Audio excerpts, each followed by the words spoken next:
அப்பதான் 100 ரூபாய் காசு இல்லைன்னா அப்பதான் எடுத்து வச்சாரு. வசந்தாய கொடுத்து தைரியமா வச்சுக்கோ.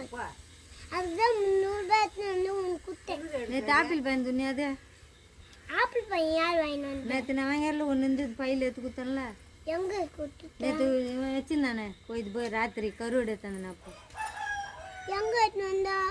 ஏய் எங்க இது எங்க எங்க மிதில் மாமா சன மாமா தமிழ் மாமா எடுத்துன்னு வந்தோம். மிதில் மாமா இருக்காங்களா? மிதில் மாமாவும் ராத்திரி அந்த இடத்துல இருந்து எடுத்து துணியா இல்லையா அமுத்துண்டு சின்ன ஆப்பிள் சேர் கீழே குதிரி எடுத்து. நீ சின்ன பையன், நீ சின்ன குழந்தையா? சின்ன குழந்தை மாதிரியே பண்ற. ஏழு மாமா அப்பதான் 100 ரூபாய் இந்த காசு வச்சிருந்தாரு. பழசாயிட்டு அதை நான் டாவுல போட்டு வச்சிருந்தேன். அதை எடுத்துன்னு வந்து உனக்கு கொடுத்தேன். ஏன் துட்டு அது? உன் துட்டு இல்ல.